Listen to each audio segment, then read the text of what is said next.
Entonces, esto es también como una columna vertebral.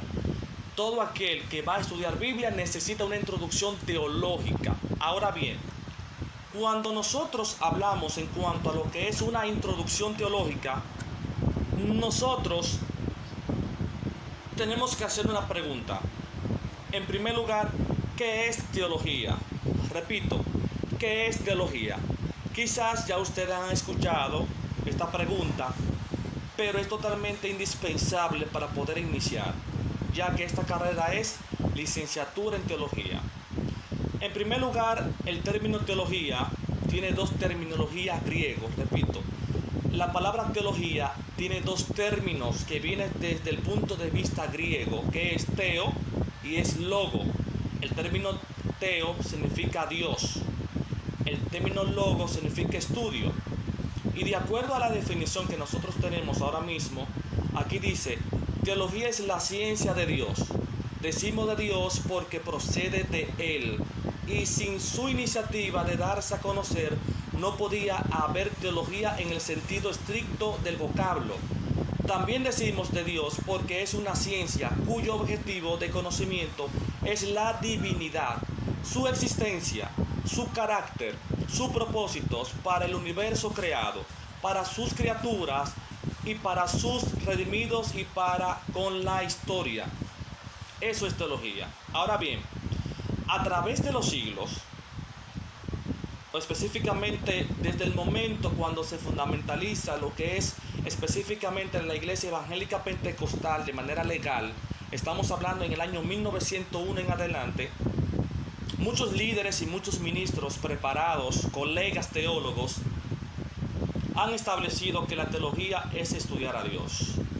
Y esto quizá ustedes lo han escuchado. Teología es estudiar a Dios.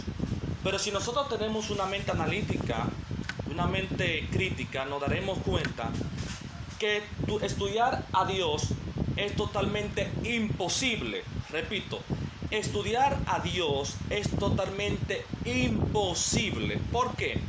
Porque para poder estudiar a Dios tiene que ser materia. Para poder estudiar a Dios tiene que poseer moléculas. Para poder entender o analizar a Dios o calcular su existencia, tiene que tener neutrones y protones. Y Dios no tiene neutrones, Dios no tiene protones, Dios no tiene átomos ni electrones. Dios no es materia. De tal manera Dios es incalculable, Dios es intangible. E incluso me iré un poco más profundo. Dentro del punto de vista teológico, en toda la contextualización de la Biblia, te darás cuenta que el mismo Dios no tiene parte física. Por ejemplo, hay personas que malinterpretan con el hecho que la Biblia dice que fuimos hechos a imagen y semejanza. Pero la imagen de Dios no se enfoca en la parte física tangible, ya que según los estudios analíticos se ha determinado que Dios no posee cabeza, Dios no posee boca, Dios no posee piernas, Dios no tiene cerebros, Dios no tiene pulmones. ¿Qué yo quiero decir con esto? Lo que quiero decir es, cada vez que en la Biblia hay un término que se utiliza, por ejemplo, y sopló, hagamos, y dijo Dios, y Dios tomó, y Dios hizo, en el griego esto significa antropomorfos o antropomorfismo. Repito, en el griego esto significa antropomorfos o antropomorfismos. Ahora, ¿qué significa la palabra antropomorfos? En el griego, la palabra antropomorfos significa antropos humano, morfismo forma, es decir, formas humanas. Entonces, cada vez que Dios va a dirigirse al mundo, Dios utiliza elementos humanos y esto significa o se llama antropomorfismo. ¿Por qué? Porque Dios está en la eternidad. Dios está en una óptica, en un nivel distinto al mundo. De tal manera que ni la astrofísica, ni la física cuántica, ni la física anatómica, ni la física nuclear no pueden examinar la existencia, ni ver, ni calcular al Eterno. De tal manera, cada vez que el Eterno en la Biblia utiliza un elemento humano, Él se está humillando, se está igualando al ser humano. Es decir, cuando Dios dice, hagamos al hombre, o sea, Dios utiliza un sistema lingüístico de manera antropomórfica para Dios transmitirse a quién, al ser humano, para que el ser humano pueda decodificar el propósito, el sistema lingüístico que Dios utiliza en el momento de su creación. De tal manera, si en la creación, en el sistema creacionista, Dios hubiera utilizado su sistema lingüístico que Él utiliza y lo utiliza para el sistema creacionista, para crear al mundo, y si Moisés está ahí, Moisés no iba a decodificar, no iba a entender, no iba a tener una idea explícita en cuanto a la formación de la tierra. De tal manera que para que Moisés pueda entender y pueda plasmar el Génesis desde el punto de vista literario en cuanto a la creación, Dios tenía que tomar partes humanas, lengua humana, sistema lingüístico llamado antropomorfos o antropomorfismo, de tal manera sí que el hombre puede entender su propósito y puede entender un poco, pero siempre y cuando desde el punto de vista humano. Excelente. ¿Tienen preguntas ahí? ¿Hay preguntas? ¿Dudas? ¿No creen algo que... Excelente, excelente. Si en dado caso usted no entiende algo, quiere decir algo, puede levantar la mano. Bien. Y si en dado caso no puedo ver cuando usted levante la mano, usted me dice con su permiso y automáticamente le vamos a acceder el permiso. Bien. Ahora bien, aparte de esta pequeña definición, la teología es una ciencia y un arte. Repito, la teología es una ciencia y es un arte. Cuando hablamos que la teología es una ciencia y es un arte, ¿por qué nosotros decimos que es ciencia? Ciencia porque tiene reglas y principios para el estudio, aquí lo dice. Ciencia porque tiene reglas y principios para el estudio. De tal manera que a muchos pentecostales, digo pentecostales porque lamentablemente nosotros somos lo que más mal interpretamos. Hemos dicho que la teología, hacer ciencia, no podemos estudiarla, ya que la ciencia es del mundo. Todo lo que es del mundo es maligno. Esto es una mala interpretación. ¿Por qué? Porque decir que la teología es una ciencia, estamos diciendo que la ciencia tiene reglas y principios para el estudio. A eso se refiere. Tiene reglas y principios para el estudio y un objetivo de análisis. ¿Por qué? Porque las reglas y principios de estudio es para hacer análisis, para investigar, para tener tu propia tesis. Por eso se le llama ciencia. De tal manera que también se le llama arte porque hay que practicarla, hay que estudiarla, hay que vivirla. Una persona que tiene conocimiento pero no la practica, no la estudia, no vive bajo ella, lamentablemente no está viviendo bajo ese arte. Por eso se le llama ciencia y se le llama arte. Ahora bien, dentro de lo que es la ciencia, entre las reglas y principios de estudio, aquí vamos a mencionar diferentes ciencias o ramas que son totalmente indispensables para poder formarnos en cuanto al sistema teológico. Por ejemplo, la primera es la hermenéutica. Creo que también ustedes la han escuchado, la hermenéutica. La hermenéutica es la ciencia y el arte de la interpretación bíblica. Repito, la hermenéutica es la ciencia y es el arte de la interpretación bíblica. Ahora, primero, ¿de dónde viene la palabra hermenéutica? ¿De dónde viene la palabra hermenéutica? Rápidamente se lo voy a mostrar. La palabra hermenéutica viene de la cultura griega. ¿Por qué? Porque de acuerdo a la cosmovisión griega, específicamente a la mitología, existía una gran cima, la montaña más alta de toda Grecia, llamada el Olimpo. Ustedes han escuchado hablar de esto. El Olimpo es la montaña más alta y a la cúspide del Olimpo, de esta montaña, existía un gran templo y diferentes castillos. En estos castillos existían deidades como Zeus, Dios de los dioses, Dios del cielo, Dios del relámpago. Estaba también, por ejemplo, entre ellos estaba Apolo, hijo de Zeus. Estaba de igual manera Hades, hermano de Zeus. Hades, el dios del inframundo. Poseidón es el dios del mar, según la mitología griega. Por ejemplo, Atena es hija de Zeus. Artemisa, de igual manera, es hija de Zeus. Pero entre estas deidades del Olimpo, había un hijo de Zeus muy importante llamado Hermes. Hermes, específicamente, de allí que viene la palabra hermenéutica. Hermenéutica. ¿Por qué? Porque había una deidad llamada Hermes. Ahora, el término hermenéutica no se fundamentaliza bajo esta cosmovisión. Ahora, ¿por qué viene de allí la palabra hermenéutica? Porque de acuerdo a las tradiciones griegas se ha determinado que Hermes en el Olimpo era el mensajero. Y aparte del mensajero, era una persona o era una deidad que se encargaba de llevar las almas a los campos de Eliseo o al Tártaro o al inframundo. Es decir, que era el personaje que llevaba las almas al lugar de tormento, que era el inframundo, el Tártaro, o a los lugares celestiales, que eran los campos de Eliseo. ¿Qué sucede? Aparte de esto, Hermes tenía también la capacidad y la autoridad de ¿qué?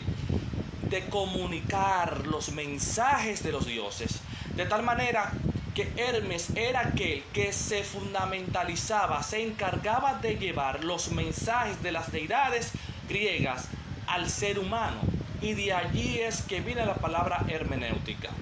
Ahora, la palabra hermenéutica también es una ciencia y es un arte. Ciencia porque tiene reglas y principios. Por ejemplo, algunas de las reglas o algunos principios que tiene lo que es la palabra hermenéutica está la historia.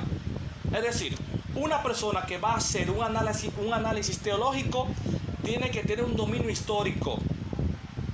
Cuando hablamos de un dominio histórico es, por ejemplo, hay textos en el Nuevo Testamento que para tener una idea explícita y para poder entender qué quería decir el autor, su propósito y a qué grupo o a qué público se refería, tenemos que hacer un análisis un análisis histórico. ¿Por qué? Porque la parte histórica en cuanto a la contextualización del Antiguo Testamento puede decodificar, puede arrojar luz a la interpretación del Nuevo Testamento. Por ejemplo, no le voy a dar muchos detalles, pero en otra ocasión le vamos a responder. Por ejemplo, la sal de la tierra. Muchos dicen que la sal de la tierra es la iglesia, pero de manera histórica tienen otra interpretación que apuntan a un público específico que se les transmite esa parte en cuanto a la sal de la tierra. En otra ocasión le vamos a hablar con respecto a esto. Si quieren lo pueden anotar para que, si en dado caso no recuerdo, para que me pregunten. Bien, es decir, una persona que va a hacer una interpretación del Nuevo Testamento, e incluso hasta del Antiguo Testamento, tiene que tener un dominio histórico. Segundo, tiene que tener un dominio contextual, la contextualización. Es decir, una persona que solamente va a interpretar un texto sacándolo del contexto es una persona que está cometiendo un error. Y cometer un error puede llevar a la perdición. Es decir, la interpretación bíblica es un pilar en la teología. La interpretación bíblica es una rama fundamental, es una columna vertebral. Y toda persona tiene que tener un dominio contextual, también de igual manera la gramática. Una persona que no domina la gramática también es una persona que está pequeño en cuanto a su sistema teológico. Por ejemplo, la cultura. También la cultura, todo aquel que va a hacer teología tiene que tener un análisis cultural. La cultura, cuando hablamos de cultura estamos hablando cómo vestían, cómo eran sus casas, qué pasaba en aquel entonces de acuerdo a sus sistemas históricos. E incluso la lengua, que es otro punto fundamental, tiene que ver con la cultura. Por ejemplo, qué sistema lingüístico ellos utilizaban. De acuerdo a la lengua o culturalmente, qué es que representa esa palabra de acuerdo a la cultura oriental, porque recuerden que la Biblia fue escrita bajo una cultura oriental y nosotros somos una cultura occidental. De tal manera, cuando nosotros vamos a interpretar la Biblia desde el punto de vista occidental, estamos rompiendo y destruyendo lo que es la originalidad bíblica. Bien, otra parte también de lo que son las ramas de la teología, tenemos la neumatología. Repito, neumatología.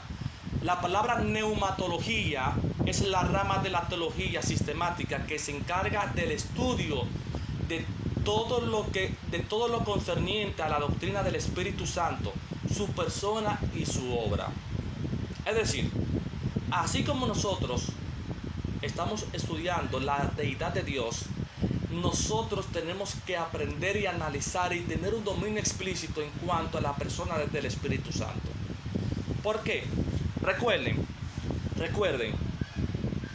que la tierra tiene, de acuerdo a los análisis teológicos, una proyección o una administración llamada ¿qué? Dispensaciones. La palabra dispensaciones significa mayordomía, significa gobierno, de tal manera que hay 7 períodos del gobierno, de la manera como Dios se administra con el hombre. Por ejemplo, dispensación de la conciencia. La dispensación de la conciencia fue en los tiempos de Adán y Eva. Dispensación de la inocencia. Esa fue la dispensación en los tiempos de Caín y Abel. Dispensación del gobierno humano. Eso es en la era post-diluviana, cuando comenzaron los gobernantes a hacer civilizaciones y a hacer ciudades. Luego viene la dispensación que patriarcal, cuando vienen los patriarcas, los tipos de Abraham, Jacob, Isaac, etc. Luego viene lo que es la dispensación mosaica con la ley de Moisés y la dispensación de la gracia con la llegada del Espíritu Santo hasta ahora, que estamos en esta dispensación, y la dispensación del milenio. Estas son las 7 dispensaciones. Ahora, ¿qué yo quiero decir con esto? Lo que yo quiero decir es que ahora mismo, en este mundo posmodernista, en este mundo globalista, en un mundo donde vivimos bajo la dispensación de la gracia, nosotros tenemos que tener un dominio en cuanto a la neumatología. ¿Por qué? Porque ahora mismo estamos en la dispensación donde el Espíritu Santo está administrando al ser humano. Y eso lo vamos a ver en teología sistemática más adelante, en otra materia. Ahora mismo, todo aquel que no tiene un dominio explícito en cuanto a la obra, persona del Espíritu Santo, es una persona que no va a tener una idea explícita en cuanto a lo que es la introducción teológica. Bien, luego viene lo que es la eclesiología. La eclesiología, todo lo que es la iglesia. Repito, la eclesiología es todo lo que es la iglesia como cuerpo de Cristo, su posición y su esperanza bienaventurada entra en su campo de estudio. Es decir, la eclesiología es la rama o la ciencia que estudia la iglesia. Y lamentablemente, más del 80% de la iglesia ignora este término. ¿Por qué ignora este término? Porque el 80% más o menos de la iglesia de Cristo desconocemos el propósito principal por el cual fue fundamentalizada. De tal manera que no solamente nosotros ignoramos el propósito principal por el cual fue fundamentalizada lo que es la iglesia, de tal manera que también ignoramos los privilegios futurísticos, los privilegios escatológicos que tiene la iglesia al final de los tiempos de la humanidad. Y eso lo vamos a ver cuando en escatología, que eso lo vamos a hablar un poco, que es la escatología. Eso es una rama, eso es una materia. Esa materia en lo particular a mí me encanta, la escatología. Bien, luego viene otra materia, otra rama, que es la demonología. Ahora, ¿qué es la demonología? La demonología, en esta área de estudio, se trata sobre el origen de Satanás y los demonios y el fin que le espera. Es decir, nuestro objetivo principal es analizar a Dios, a los ángeles, ¿verdad? A la tripersona del Padre, Hijo, Espíritu Santo. Pero para nosotros entender la teología y entender la tricotomía, que es el Padre, Hijo, Espíritu Santo, necesitamos entender el origen de Satanás, sus características, su poder, que mucho ignora en cuanto a su poder, en cuanto a la formación y el dominio de los demonios en estos tiempos. De tal manera que muchos cristianos lamentablemente no tienen dominio explícito en cuanto a las capacidades, en cuanto a las legiones de los demonios. Bien, luego viene otra materia, otra ciencia que es indispensable también, que es la escatología. Eso lo hablamos hace unos minutos. La escatología es la rama de la teología sistemática que se encarga del estudio de los eventos futuros, doctrinas de las últimas cosas o del final de los tiempos. Es decir, la escatología significa escato, últimas cosas, logía, estudio. Es decir, que la escatología significa estudio de las últimas cosas de la humanidad. De tal manera, independientemente de yo analizar y dominar el inicio del cosmos, el inicio de los ángeles, el inicio de la materia, el inicio del mundo, y desconocer el final de los tiempos, no vamos a tener una teología explícita. Lamentablemente no la vamos a tener. Es decir, nosotros tenemos que tener un dominio en todas las épocas y en todas las edades. De tal manera que nosotros tenemos que dominar la escatología. Como decía anteriormente, lamentablemente muchos líderes, específicamente nosotros los pentecostales,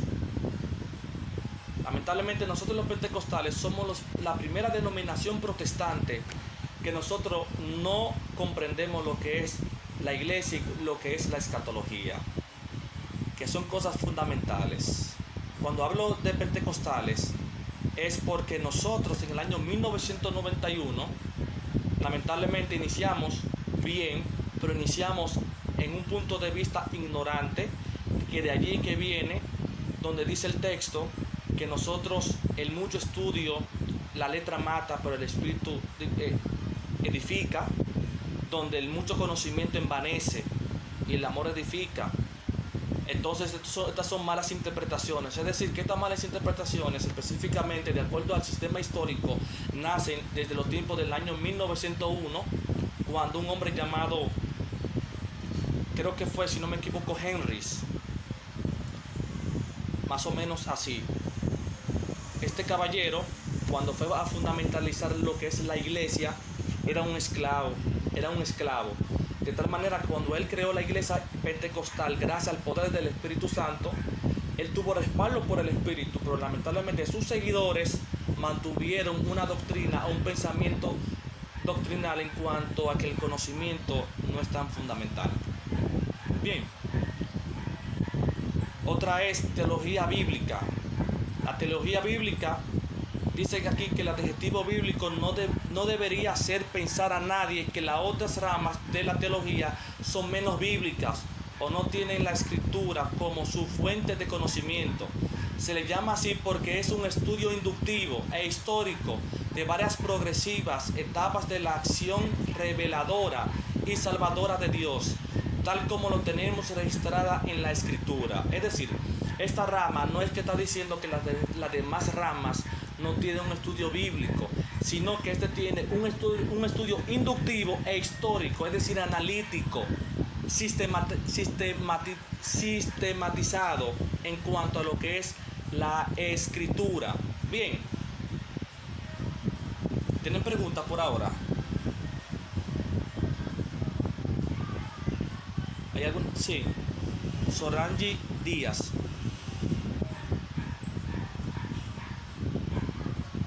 Distinguida, tienen que activar la voz, por favor, el audio, para poder escuchar.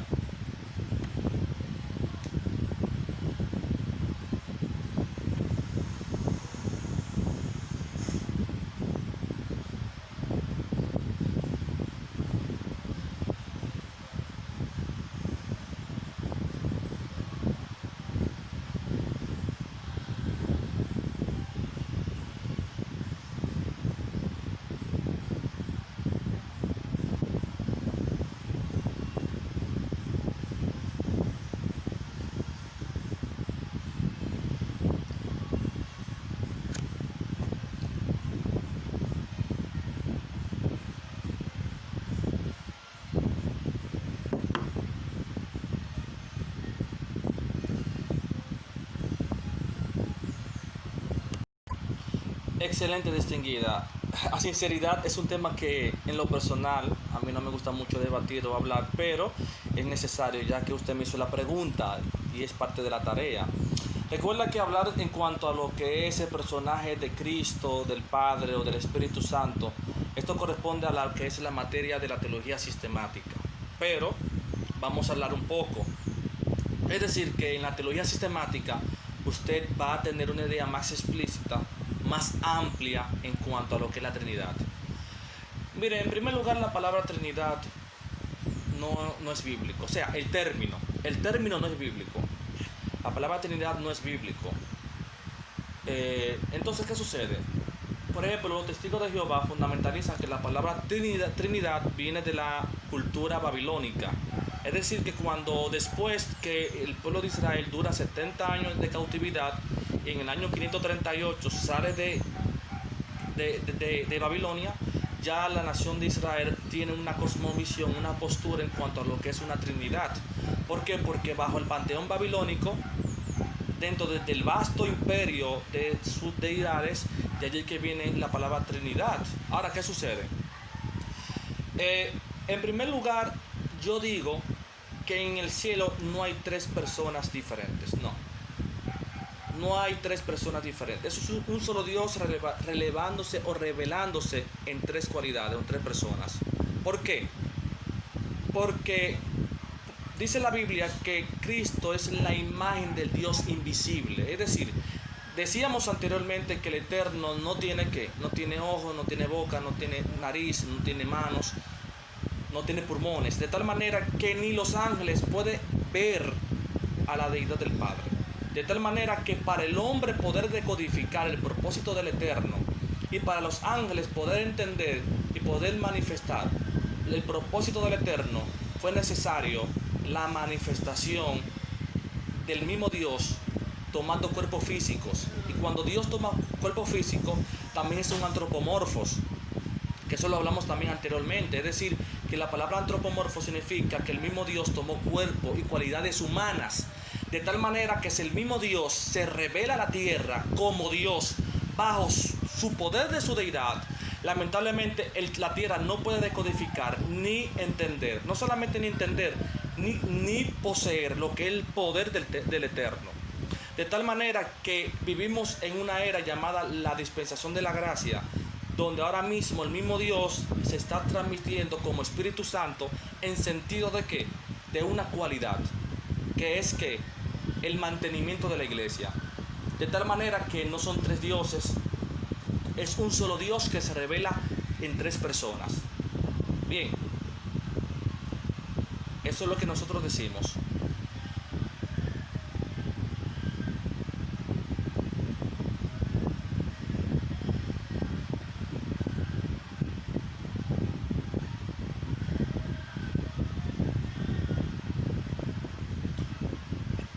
O sea,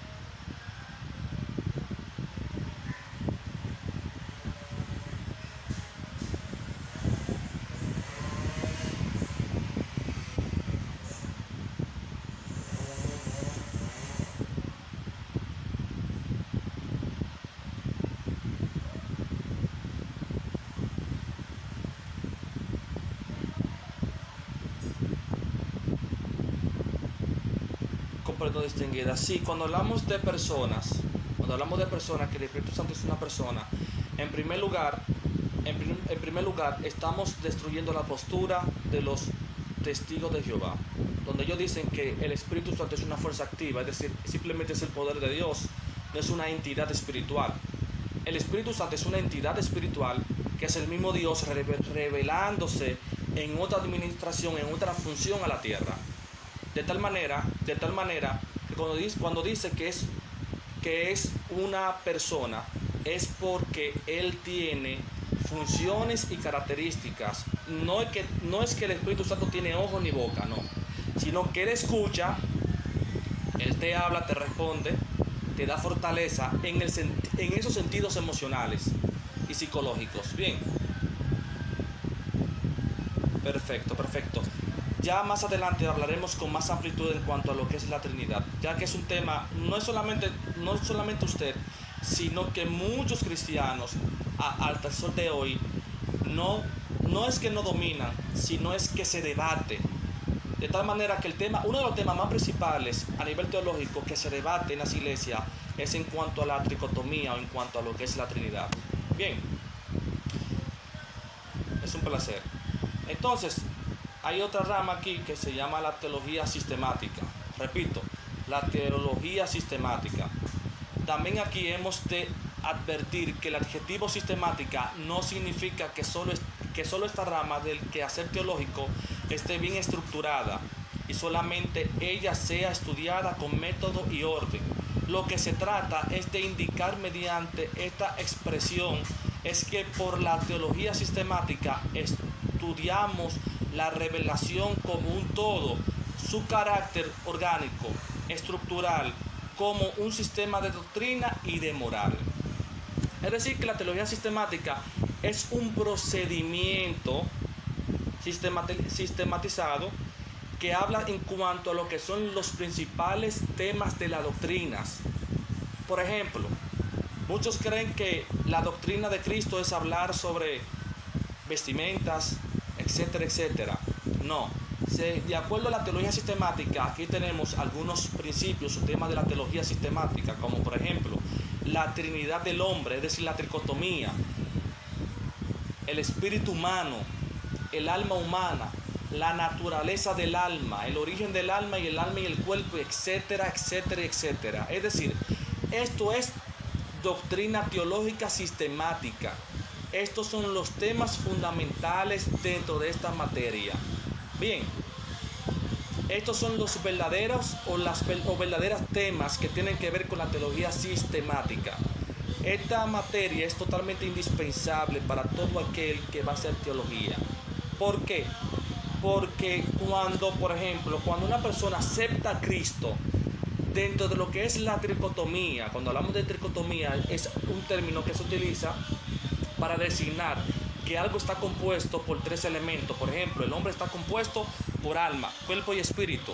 Cuando el hombre se convierte a Cristo, en su tricotomía, en su ser, dentro de él ocurre una transformación o una regeneración. De tal manera que hoy en día muchos piensan que la primera regeneración que debe de verse es la apariencia física. No, negativo. Primero ocurre una transformación, una regeneración, que en la teología sistemática se va a hablar con más detalle, con más fundamento en cuanto a esta regeneración de la naturaleza de la tricotomía humana. Bien, luego viene lo que es la teología histórica. La teología histórica podría denominarse también historia de las doctrinas. En cualquier caso, se trata de exponer en su trayectoria histórica el impacto de la verdad de la revelación en el pueblo de Dios desde los finales del periodo apostólico hasta nuestros días, y la manera en que este impactó o ha impactado o que está impactando la obra de la vida de la iglesia. Se traza en este apartado teológico el desarrollo doctrinal, el proceso mediante el cual el pueblo de Dios ha ido adquiriendo una mayor comprensión de las verdades reveladas y las fructíferas avenidas que se le abren a la meditación cristiana. Es decir, que esto se encarga de analizar de manera histórica desde el momento cuando se fundamentaliza lo que es la iglesia. Y la iglesia de manera legal se fundamentaliza con la llegada del Espíritu Santo. De tal manera, desde la llegada del Espíritu Santo, la vida de los apóstoles, hasta hoy, tenemos que tener un conocimiento explícito de manera histórica. Por ejemplo, después de los apóstoles, llegaron otra generación llamados los padres apostólicos. Cuando hablamos de padres apostólicos, estamos hablando ¿de quién? De Clemente de Roma, Aurelio, Policarpio, etcétera, etcétera. Estos eran discípulos de los discípulos. de tal manera que de ello depende el mantenimiento de las doctrinas eclesiásticas en los tiempos del siglo I y siglo II después de Cristo. De tal manera que los fundamentos principales, o uno de los fundamentos más principales de nuestra doctrina y de nuestro mantenimiento como cristianos, se debe al trabajo histórico que hicieron los padres apostólicos. Por ejemplo, no solamente los padres apostólicos, también por ejemplo Orígenes. Quiero que todo esto usted lo anote para que lo investigue. Por ejemplo, Orígenes es considerado como el primer padre de la iglesia. Orígenes traza o nace a mediados del siglo I. Y Orígenes fue totalmente fundamental en la formación y el mantenimiento de la iglesia. Porque Orígenes, siendo teólogo, doctor en teología, siendo también una persona que dominaba las lenguas vernáculas, las lenguas antiguas, una persona que incluso hizo, en lo personal yo digo que hizo una de las obras más importantes en toda la historia, llamada la literatura de la Biblia de las columnas, que esto es una obra exquisita, que eso usted quiero que también lo domine, lo investigue. O sea que Orígenes fue fundamental para la iglesia. No solamente Orígenes, también San Agustín de Hipona. San Agustín de Hipona es considerado como el doctor de la iglesia del siglo III y del siglo IV más importante de toda la historia. De tal manera que muchos de los conocimientos que hoy tenemos como teólogos es gracias a Orígenes y principalmente gracias a Agustín de Hipona. Es decir, nosotros tenemos que tener un dominio histórico de la iglesia. Incluso, por ejemplo, usted le pregunta a un cristiano promedio, usted le pregunta cuándo se fundamentalizó lo que fue la iglesia católica, y este cristiano quizás no tendrá ese dominio. Incluso usted le pregunta a un católico, usted le pregunta cuándo fue que se inició la iglesia católica y quizás no le va a decir, porque la iglesia católica se fundamentalizó fue en el año 313 después de Cristo. ¿Con cuál emperador? Con Constantino, un emperador romano. O sea, ¿de qué me vale a mí predicar el evangelio cuando yo no tengo un dominio y un control de cuando yo inicié como cristiano? Cuando se fundamentalizó y cuando se expandió la iglesia cristiana. Es decir, tenemos que tener un dominio.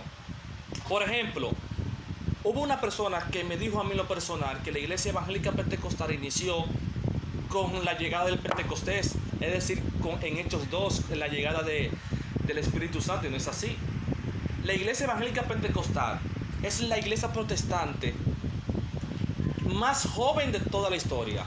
Es decir, que nosotros nacimos en el año 1901, 1902 en adelante. Eso lo hablé hace unos minutos. Es decir, el evangélico pentecostal inició en el año 1901. Es decir, su doctrina, o la gran diversidad de doctrinas, o dogmas, yo diría dogmas, que usted conoce, se fundamentalizó fue en el año 1901.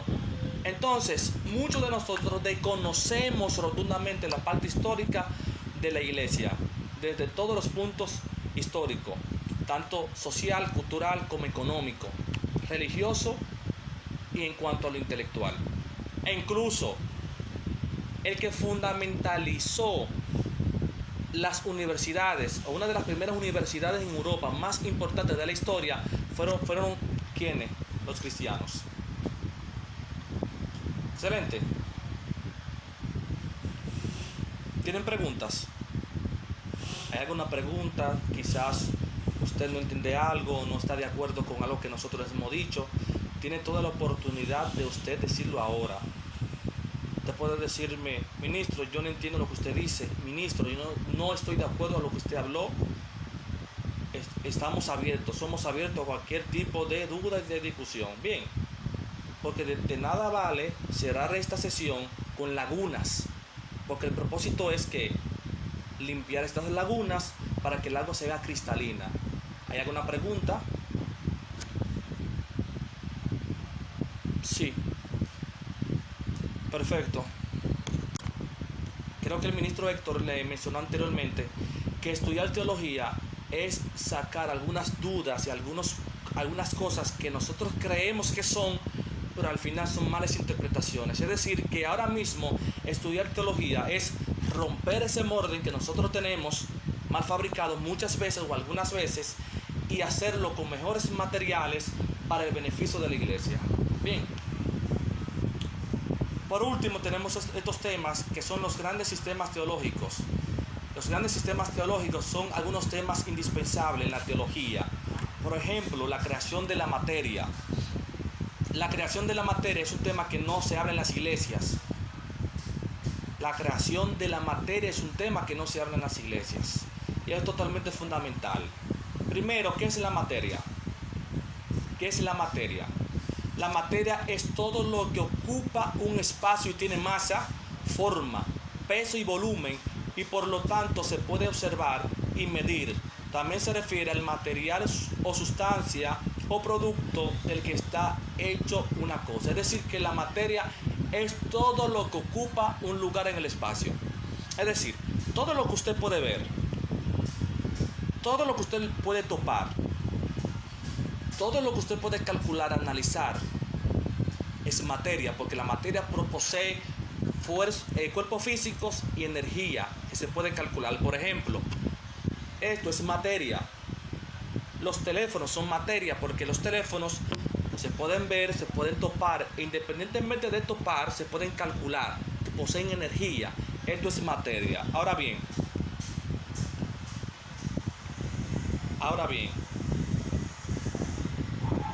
¿de qué manera está formada la materia? Quiero que aquí me pongan mucha atención porque aquí vamos a iniciar en cuanto a lo que fue el sistema creacionista. Aquí vamos a iniciar lo que es teología de verdad.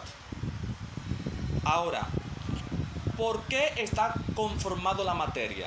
Según la física cuántica, la física anatómica o la física atómica, la física nuclear y la física o la astrofísica, dice que la materia, los cuerpos, están compuestos por átomos, están compuestos por protones, neutrones y electrones, que estos conforman lo que es la materia. De tal manera que esto se puede analizar, se puede calcular. Si en dado caso no se pudiera calcular ni analizar, estas conformaciones, que son los elementos de la materia, no se hubieran plasmado como energía. Bien, ahora, para poder formarse y para poder mantenerse estos elementos y para poder formar la materia, se necesita ¿qué? Se necesitan fuerzas interaccionales, que es para mantener los átomos y los protones y así formar lo que es la materia. Por ejemplo, según la física, dice que la materia está conformada de igual manera por física nuclear alta, está conformada por física nuclear baja, está realizada por fuerza electromagnética y por fuerza gravitatorial. Es decir, estos cuatro elementos de la fuerza de la física es lo que mantiene equilibrado lo que son los átomos, lo que son los protones, neutrones y electrones. Es decir, hay unas pequeñas partículas, por ejemplo en los átomos, llamado ¿qué? Hay unas pequeñas partículas que son más pequeñas que los átomos, que es lo que mantiene a estos elementos conformados para conformar la materia. Por ejemplo, partículas subatómicas. Las partículas subatómicas son aquellos elementos pequeños que conforman los átomos y los protones, etcétera, etcétera. Es decir, una materia que haya un desequilibrio en cuanto a lo que es la fuerza nuclear alta, la baja, en cuanto a lo que es la fuerza electromagnética y la gravitatorial, lamentablemente no se puede fundamentalizar en cuanto al equilibrio de los átomos, protones y neutrones y electrones, y mucho menos no se puede mantener el equilibrio en cuanto a lo que es la formación de la materia. Ahora, esto es bíblico, esta es la pregunta. ¿Esto es bíblico? Ahora, ¿cómo yo puedo fundamentalizar esto en la Biblia? ¿La Biblia me habla de materia? ¿La Biblia me habla de un sistema creacionista? Claro que sí. Por ejemplo, en las iglesias hay un texto que es Génesis capítulo 1, verso 1 en adelante. En las iglesias le enseñan que dice: en el principio creó Dios los cielos y la tierra. Ya. Que en el principio Dios creó los cielos y la tierra. Pero yo le garantizo a usted que hablar en cuanto el verso 1 del capítulo 1 es durar meses y años en cuanto a las profundidades que tienen estos elementos del verso 1 del capítulo 1 del Génesis. ¿Por qué? Porque en el Génesis 1:1 dice: en el principio creó Dios los cielos y la tierra. Si usted analiza, hay tres palabras que están escritas en rojo, porque quise subrayarla o quise diferenciarla de las demás. Ahora, ¿por qué quise diferenciarlas de las demás? Quise diferenciarlas porque ahí estos son los tres elementos que determinan la creación del cosmos. Repito, porque son los tres elementos que determinan lo que es la formación del cosmos. Cuando hablamos de la formación del cosmos, estamos hablando del sistema creacionista, de todo lo que usted puede ver y todo lo que la ciencia ha podido ver y lo que no ha podido ver. Es decir, de todo el universo en toda su amplitud. Por ejemplo, dice aquí en el principio, la palabra principio determina ¿qué? Determina tiempo. Repito, la palabra principio determina tiempo. La palabra cielos determina espacio, lugar, determina espacio. Y la palabra tierra determina la materia orgánica e inorgánica. ¿Qué yo quiero decir con esto? Estoy diciendo que en el verso 1 del capítulo 1 del Génesis está determinando es el ¿qué? El tiempo, el espacio y la materia, los tres elementos que conforman la totalidad del cosmos. Es decir, una persona que no entiende en cuanto a lo que es el principio, los cielos y la tierra del capítulo 1 del verso 1 del Génesis, lamentablemente tiene un desconocimiento en cuanto al cosmos, tiene un desconocimiento en cuanto al sistema creacionista. Y allí están plasmadas las leyes interaccionales de la física, como dije anteriormente, en cuanto a la física nuclear alta, la fuerza nuclear baja, la fuerza electromagnética y la fuerza gravitatorial. Es decir, que estas cuatro fuerzas de la física fue que Dios creó cada componente, escuche bien, cada componente de la materia, como los protones, neutrones, electrones y los átomos, y cada fuerza que mantiene estos elementos, como ya lo mencioné ahora mismo, fue lo que Dios creó para poder crear y mantener lo que es el equilibrio del cosmos, tanto del principio, del espacio y de la materia. Ejemplo, propósito de la materia. Propósito de la materia. ¿Con qué propósito Dios creó el cosmos? ¿Con qué propósito Dios creó la materia?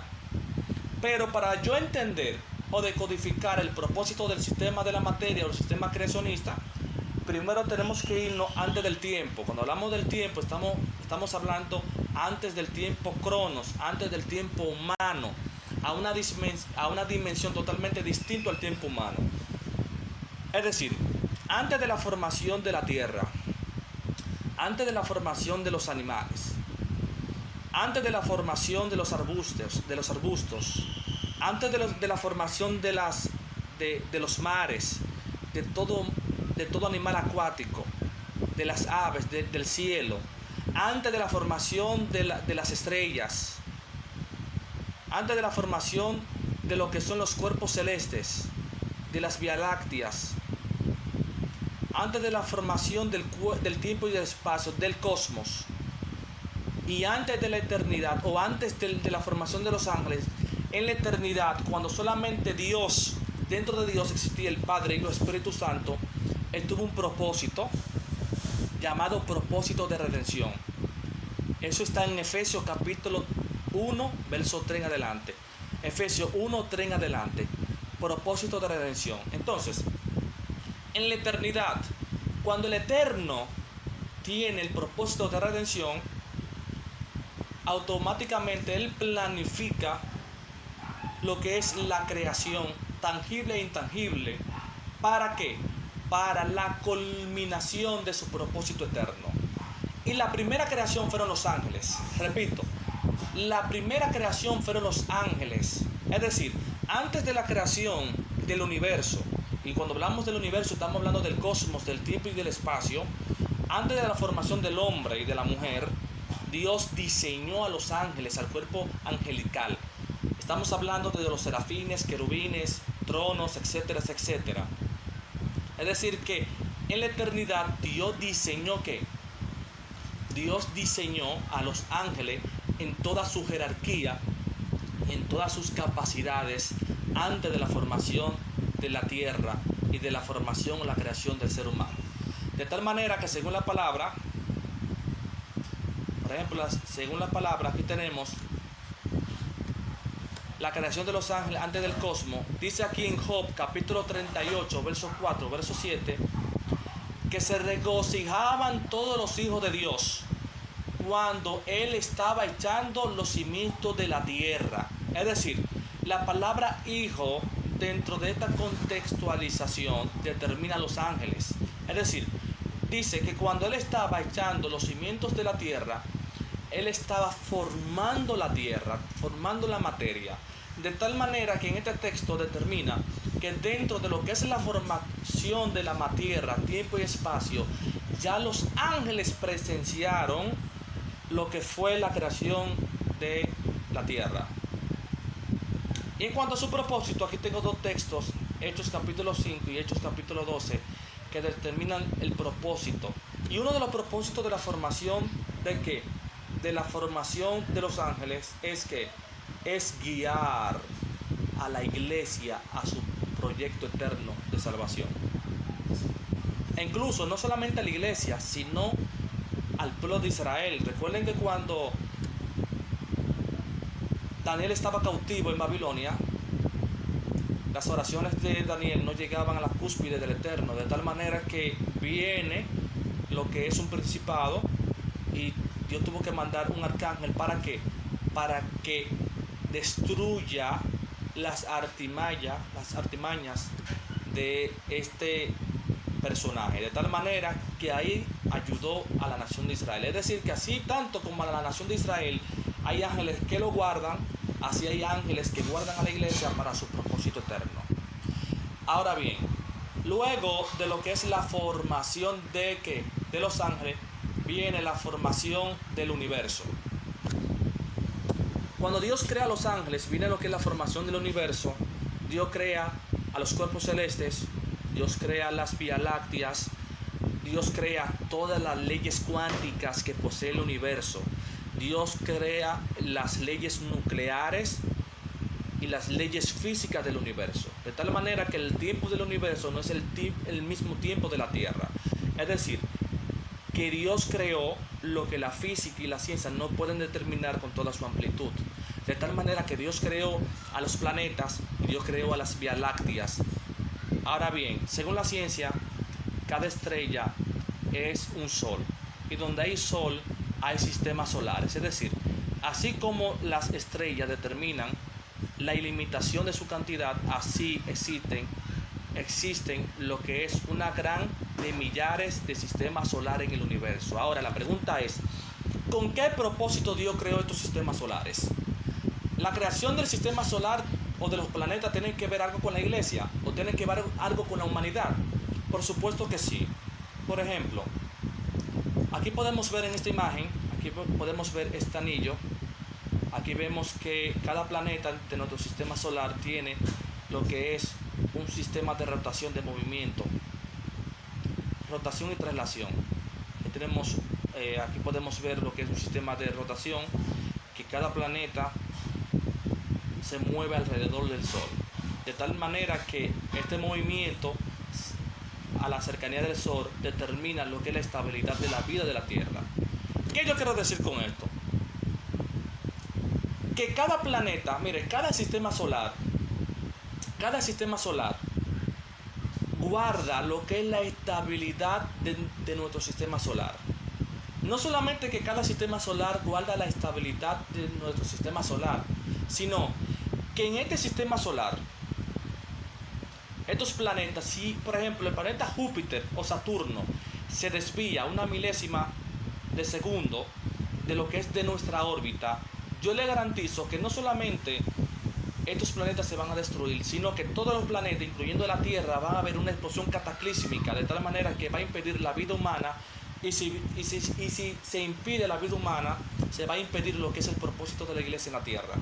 De tal manera que no puede haber una milésima de segundo de movimiento en falso para la vida de la tierra. Es decir, que si hay un movimiento en falso en este sistema de rotación, en este anillo de nuestro sistema galáctico, de nuestro sistema solar, la Tierra puede pasar por una explosión cataclísmica tan grande que puede eliminar lo que es la raza humana. Es como, por ejemplo, un carro.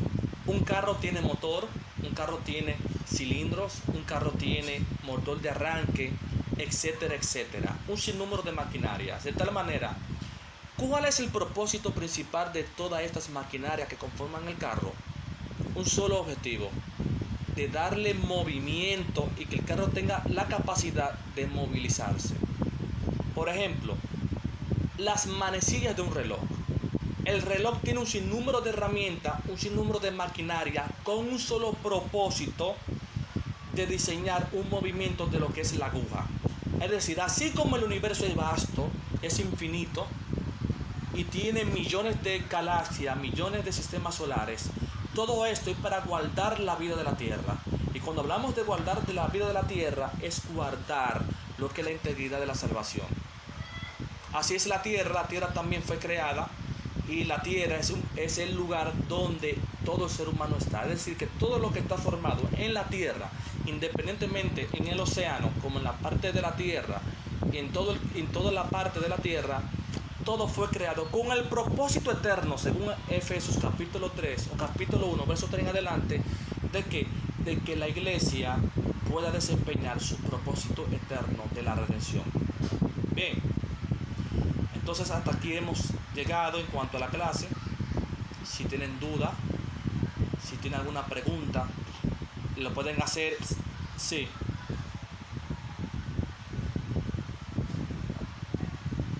Ok, aquí está, son estas. Ok, Efesios capítulo 1, verso 3. Efesios capítulo 1, verso 3. Dice que fuimos seleccionados, fuimos elegidos antes de la fundación del mundo. Es decir, que antes de la fundación del cosmos, ya usted existía en la eternidad. Ahora, ¿en qué sentido usted existía? Usted existía en los pensamientos del Eterno. De tal manera que para poder usted manifestarse de manera física y literal y proyectar lo que es el propósito eterno de redención, Efesios capítulo 1, verso 3, fue necesario. ¿Qué fue necesario? La creación del universo, de las vías lácteas, de los ángeles, la formación de la tierra. Que todo esto apuntan al cumplimiento de lo que es la redención del hombre. Bien, entonces, ¿qué les pareció la clase? Seguros, no lo digan para pasar, digan la verdad. Sean sinceros. Amén. Amén, gracias. Amén.